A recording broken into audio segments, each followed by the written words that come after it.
last of the real water cooler talk shows on YouTube. I am Trevor, joined by both Matts, who are happily grinning and laughing in delight. It's been a minute, as it always has been, since our last video recording. You know how it goes in the off season, but we're here. Texas went through one of the biggest, Texas and the SEC went through one of the biggest announcements of the summer thus far.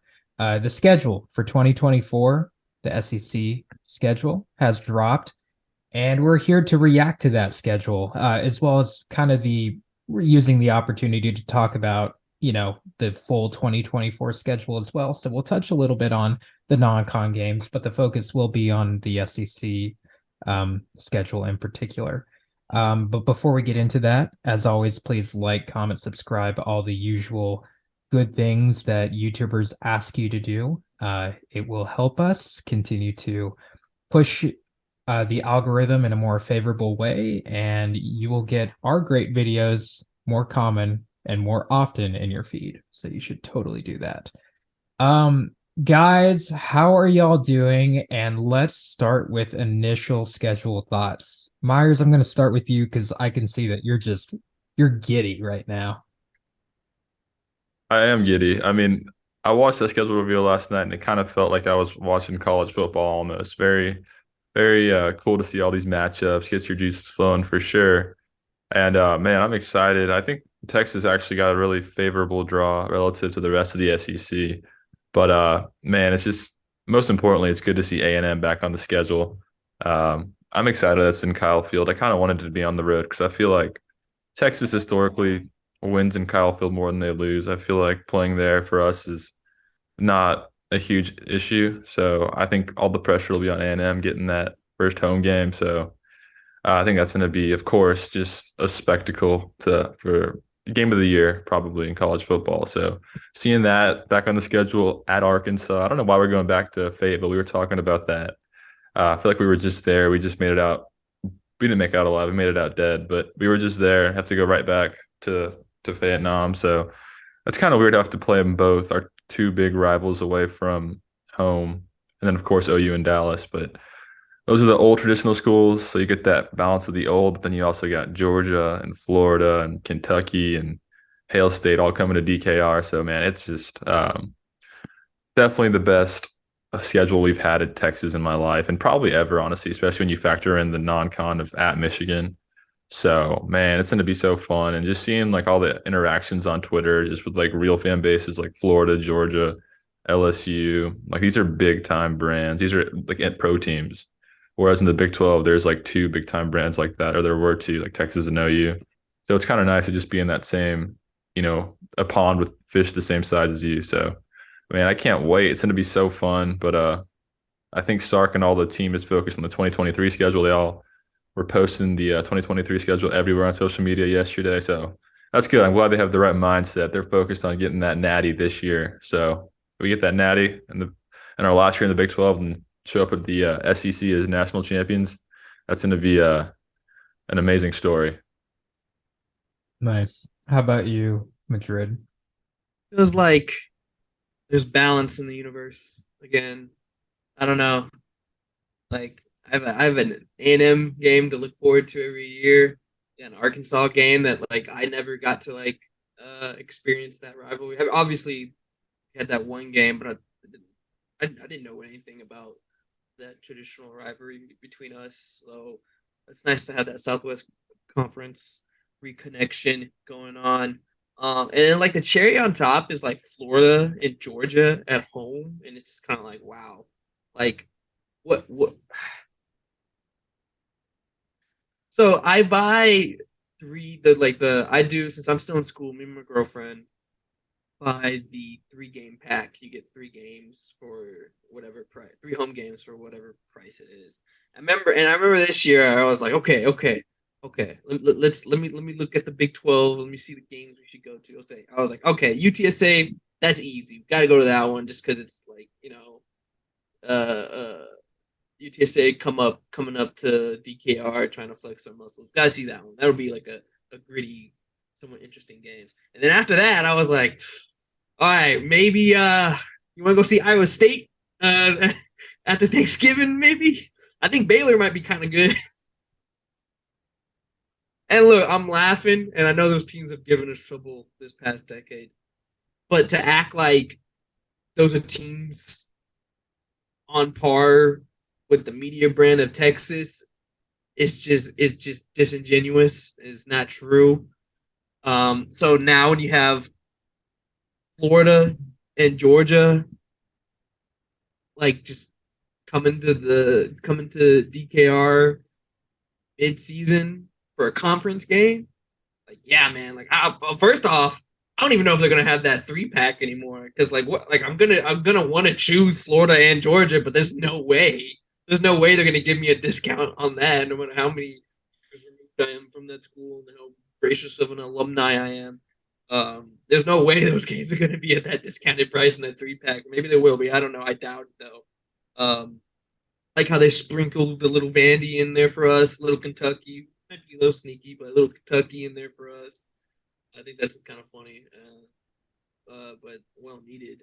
Um, I think it's a tough schedule, but it's not like the toughest. I think other teams got maybe a little worse, but it's an exciting schedule and something that I think everyone is going to be the fan base at least is going to be gonna get up for most of these games, if not all of them, and it's just nice to know when we step onto the field, it's not all about how can Texas lose this. You know what I mean?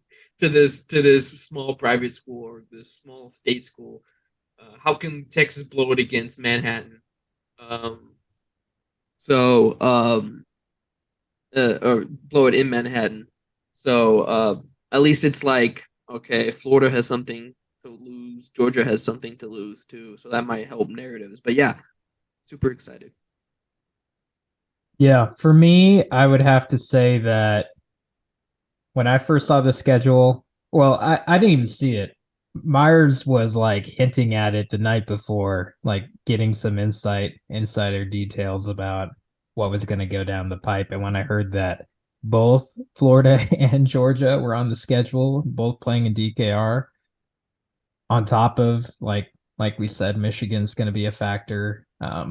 And on the road at Arkansas, I was like, oh shoot, like this is gonna be this is gonna be hard, round one. But I do think that it is pretty balanced. I mean, like you said, they threw in Vandy for us, Mississippi State. I'm curious what that team's gonna be like without Mike Leach on it, coaching it now. I really have no idea what to expect out of Hail State, and then Kentucky has been pretty good as of late, but now with Levis, Levis, right? Yeah, Levis, yeah, Levis. Levis. Sorry, I was trying to figure out how to say it. I knew who it was, but now with him gone, I'm curious if Kentucky's gonna continue to live up to the billing that they've been these past few seasons. And Arkansas too. I mean, they've kind of been on the mend, but at the same time, I mean, that'll be a rivalry game, so it's going to kind of be like, A&M and Oklahoma. Those three games are very much kind of throughout the towel, throughout the records rather. And you don't really know what you're going to get, but you'll probably get, a very energized, high effort team, regardless of the skill set and talent.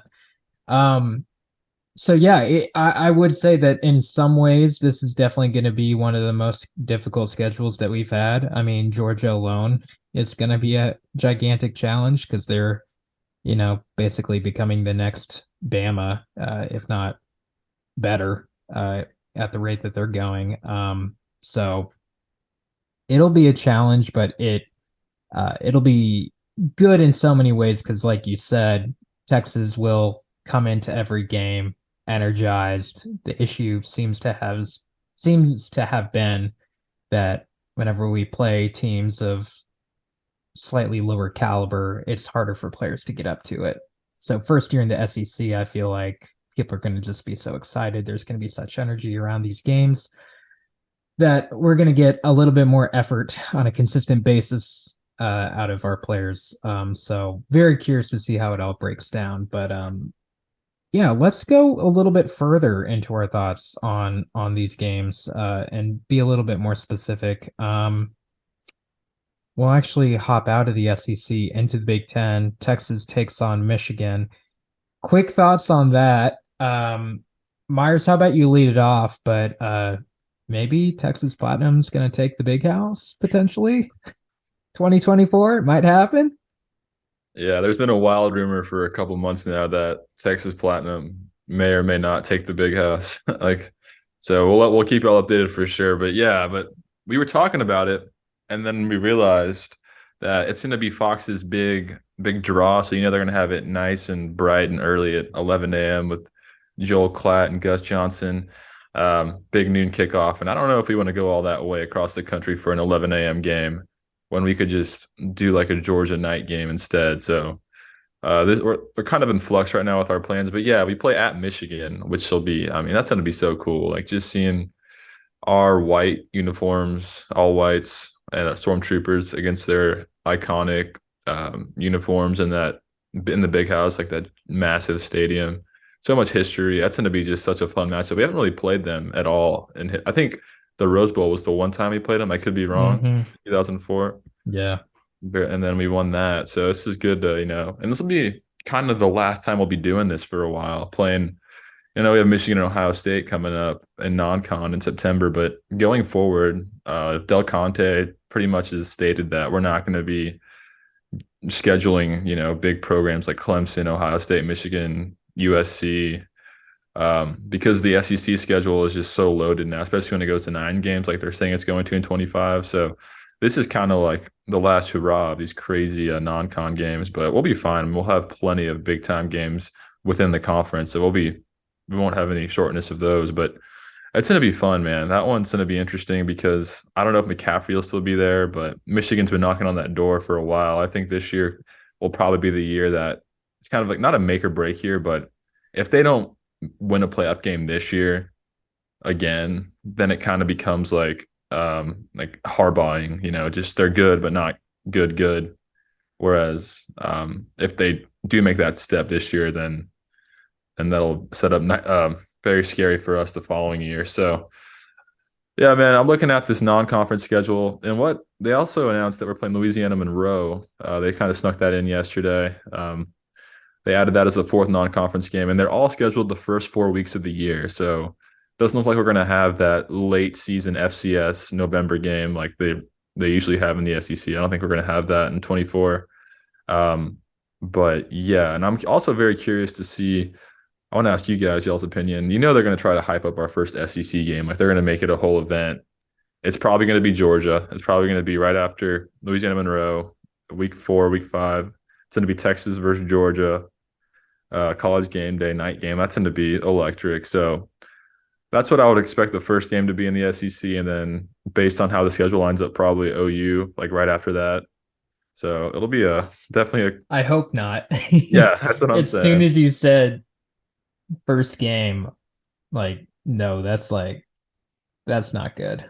I don't want Georgia before or after Oklahoma. Yeah. But can't really control that. Yeah. Maybe they'll be nice and give us Florida because I feel like Florida's much more manageable. And that's another thing I want to touch on before I pass it over to Madrid. Looking at this schedule, like I see a lot of people complaining. I'm not really – I like it a lot because you look at OU schedule. Let me read this off to you. OU got a way tougher draw. They play Bama at home, South Carolina at home, Tennessee at home. They play us in Dallas, which is a loss for them. They play at Auburn, at LSU. Like that's an automatic loss. At Ole Miss, that's very tough. At Missouri. Like those are all toss-ups. I feel like Texas – I feel like our away slate is amazing. Like Vandy on the road is amazing. A&M on the road – I mean, A&M's not very good. I know it's a rivalry game, but that's manageable. At Arkansas, I don't know. I don't want to speak on that, but Mississippi State, Kentucky at home, those are very manageable. Florida at home should be very manageable, even though Florida could be dangerous. They have talent. Only like for sure loss possibly on our schedule is Georgia, and then we'll have them at home, and it's going to be a crazy atmosphere. And Georgia travels extremely well. Like they pride themselves on taking over stadiums, so let's make sure they don't do that. And I'm sure we'll sell it out so fast ourselves because we don't get teams like Georgia and DKR often. So that's going to be an electric atmosphere. But my point is, we have like one game, maybe two on that schedule. Looking at it right now, a lot can change, of course, that will not be favored in. So I feel like it's obviously way of a step up more than the Big 12, but I think Texas can make some noise in year one for sure.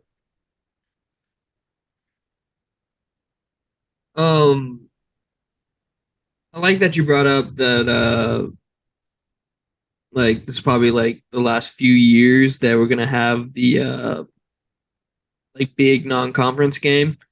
As much as I've complained in the past about how favorable SEC scheduling is, I'm very glad to be a beneficiary of it now. Can't wait in I guess 3 years or 2 years to have the November FCS game. That'll be really nice. Free dub in November. I'll complain about it as long as I won't complain about it as long as I'm benefiting. So you know what type of person I am. Um, but yeah. I like what you said that I know you're right. There's a lot of people complaining, but I think those complaints are misplaced.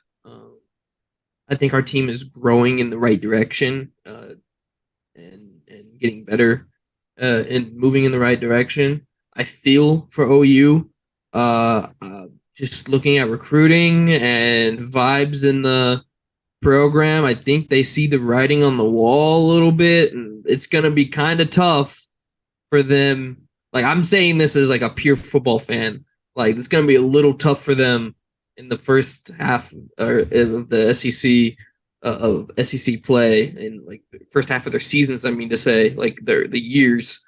Um, I'm really interested to see what future Red River games are gonna look like after after them playing or before them playing Bama, and then being like, oh, by the way, you have to go to Dallas and play Texas in this high stakes game.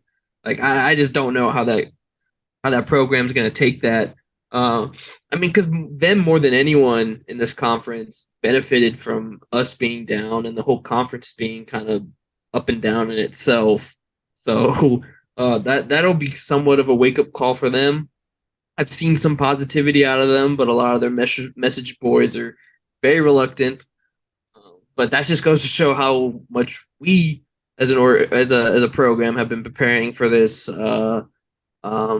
transition. I think we've done a pretty good job too. I think we're ready for 2024 if development and staff stays continuous. I think we're gonna be right there, ready to go to play that type of ball.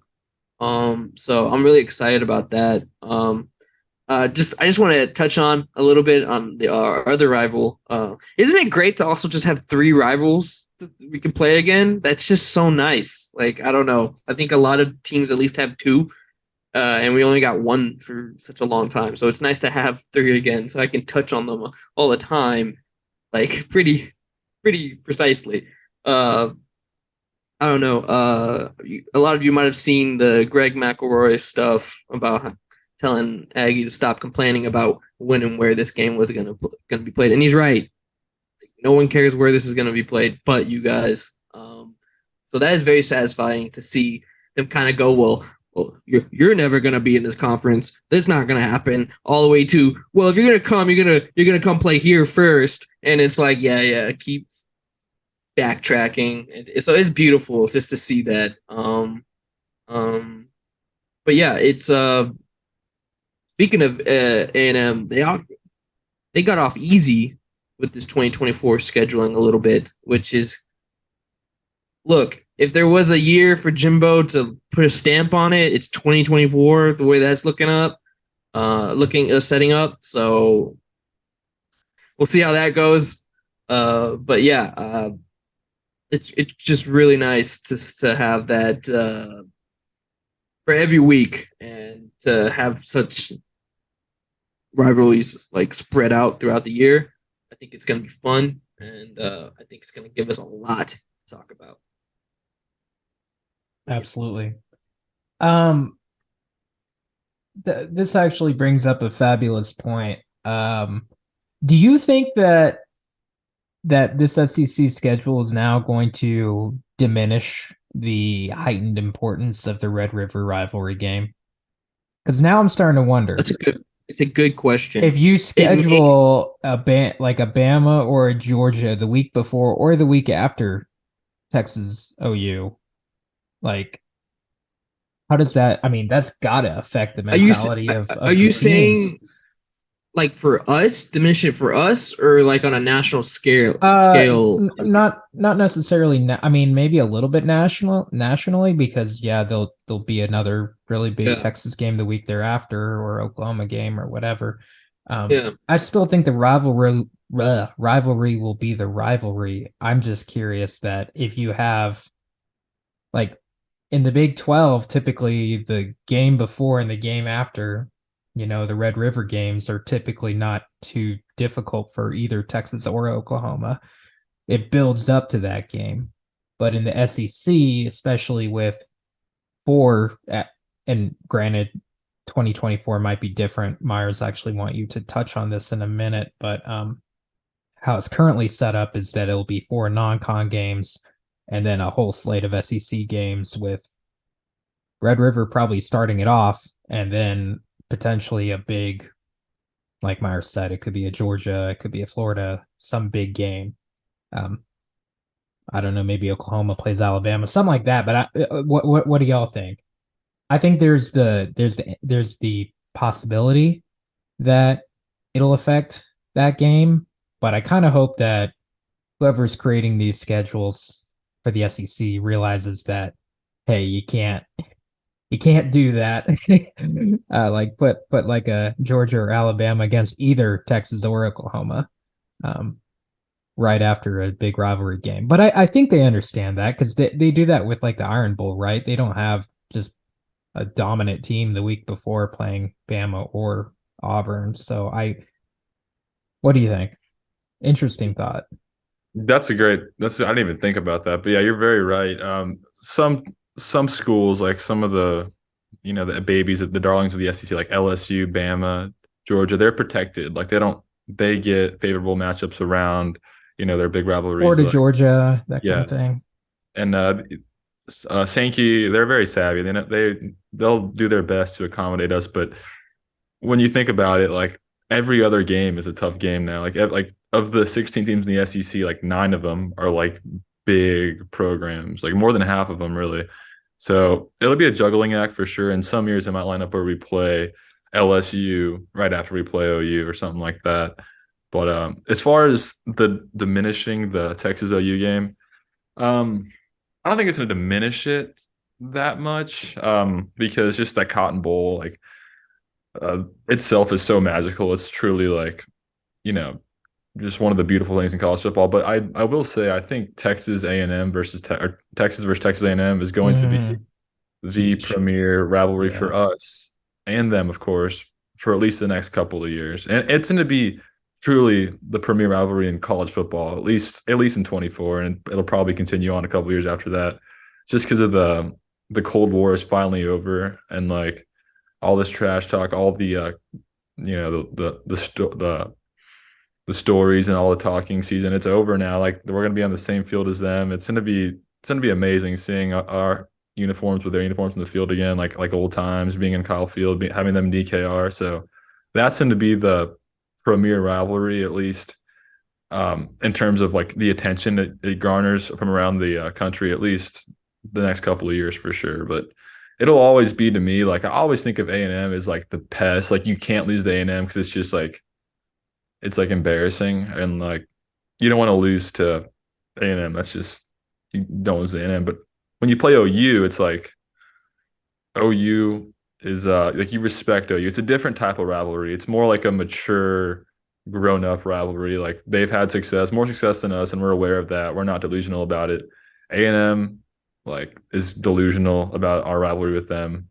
And I guess we are too in some ways, but like objectively, Texas is the superior team historically, superior school historically, superior brand. So it's a little more.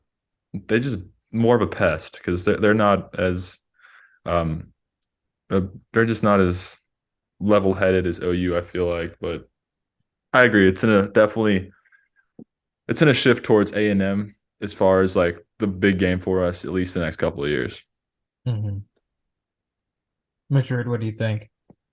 Yeah, I also think just the trajectory of like OU and A&M, like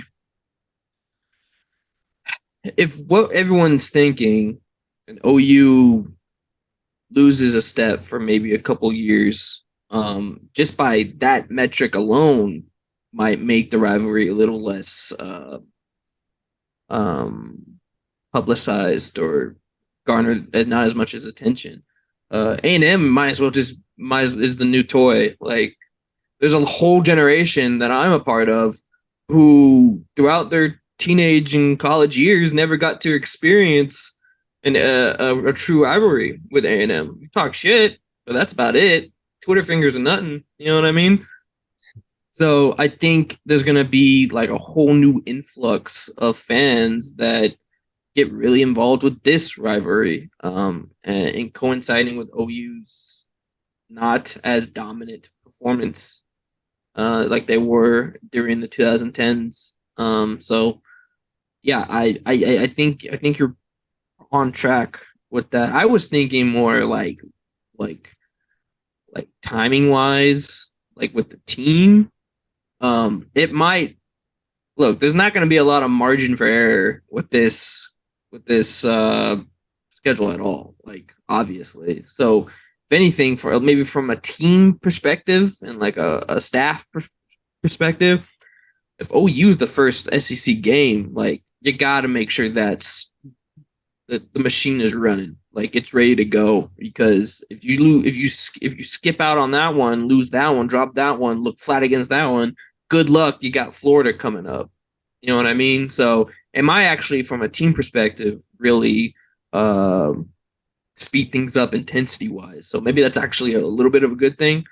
But yeah, I do agree that now from seeing it from that other perspective of just having this not new but resumed ancient rivalry, uh, uh, just by that factor alone will take attention away from OU, which actually kind of makes me a little sad, just a little bit, because at least in the Big 12, you knew like that was the game. You know what I mean? And the hype and leading up to that was pretty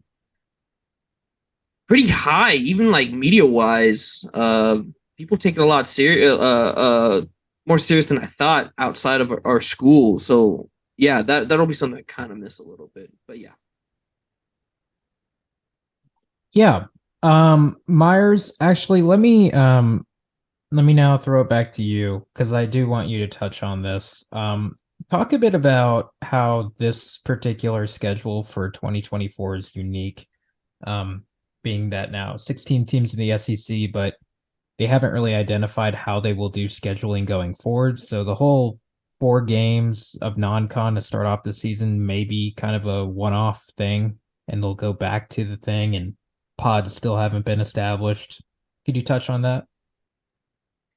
Yeah, I've been curious about that myself because it just makes so much sense to do the 9 games with the 3 protected rivals and having balanced schedules across the board. That's going to happen, I feel like, in 25. And Chip Brown on 247 posted that this morning, actually, that he's still hearing that that's how it's going to be in 25. It's all just window dressing, and they're trying to really just get the most money out of ESPN they can for that 9th game, which is smart. But to be fair, Sankey should have had the foresight when they first started conversations to ask for that money up front. So he kind of was slow to react on that, but it'll be ironed out. I think it's going to go to 9 next season, and I would imagine, or not next season, 25, and I would imagine, of course, there's going to be Arkansas, A&M, and OU for us as our protected rivals, and then we'll rotate another 6 games every other year, and play everybody over a 2-year span. And so in 25, it should all be reset and kind of have more of a long-term format. You can tell by the way they line these schedules up that this is very much temporary because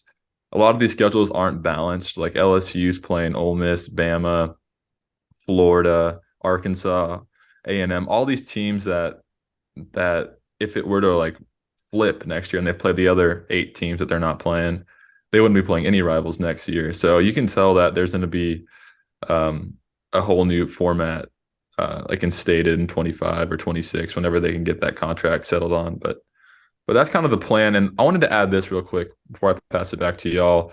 We were kind of talking about it a minute ago, but with the OU rivalry possibly taking a little lesser of a prominent role, I'm sad to not see Tennessee and LSU on the schedule because I feel like of all the teams in the SEC, the new teams that Texas could form a rivalry with, I think LSU, obviously, like a border state, we've battled the same recruits. I feel like we were due. LSU. We were due for an LSU game because that got canceled with COVID. Yeah, exactly. I was excited to go to Death Valley. I thought they would send us there in year 1 for sure to make up for that. But I feel like that's going to be a national rivalry because A&M and LSU's kind of been forced as a rivalry. And I know A&M pretends they care. I'm sure they do care about that game. I know LSU doesn't really care about that relative to like Bama or Auburn or Florida or even Arkansas. So I feel like Texas LSU will definitely blossom into a nice little rivalry. And then obviously Tennessee and Texas, I mean, they're kind of like mirror image programs, same colors, both T schools. I mean, just similar brands that really, I don't think we haven't played Tennessee in years. And I really wanted to see them. I feel like that's going to be a lot of storylines. I mean, the Alamo, Davy Crockett, all the, Tennessee Volunteers coming to Texas, a lot of history there.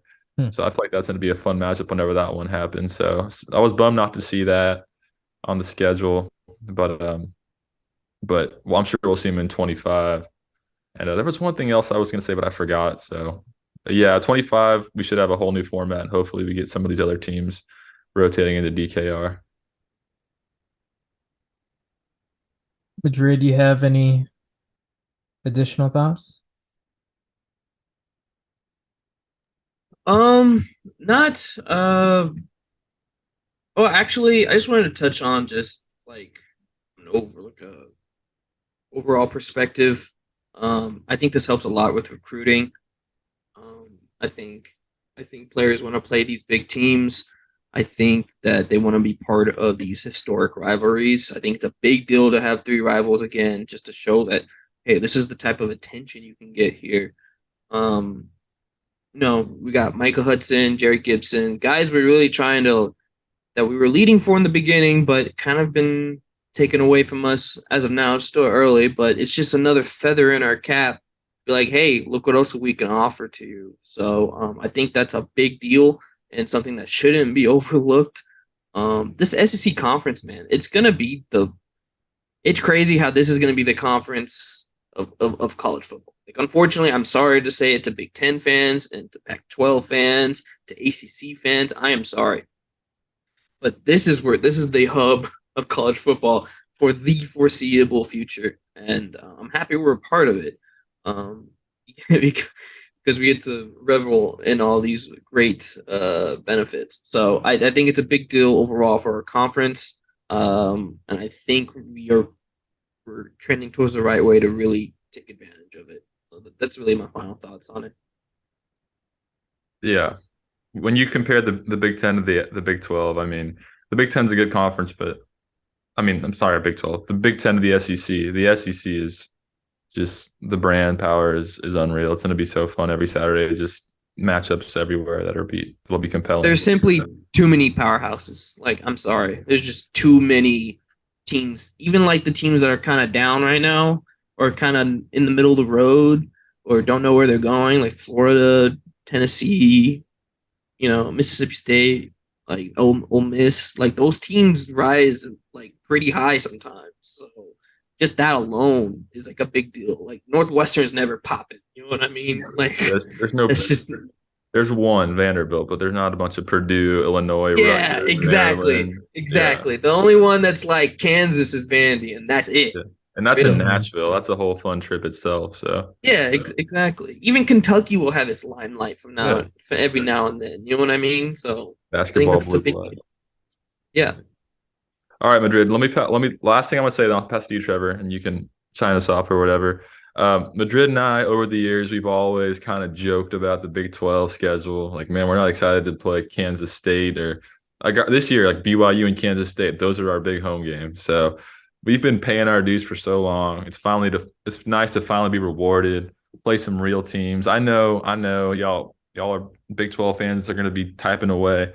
Yes, y'all have beaten us over the years because we've been trash, but there's something to playing Baylor in DKR. Like it's not exciting for fans, not exciting for players, really, opposed to having like Florida come to DKR. It's going to be a whole different energy.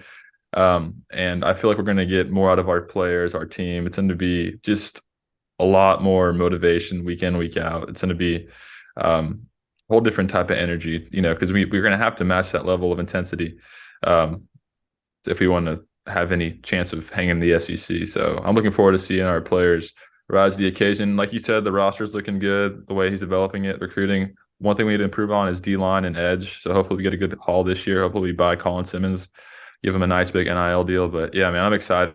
It's going to be so fun. So I can't wait for that 24 season to get here. Yeah. And just kind of final thought to wrap it all up. It's going to be, bigger for the players and all that, but it's going to be bigger for the students in our school. Because while I was in college, it was during the Charlie Strong years and early Tom Herman, and fandom was just definitely kind of down.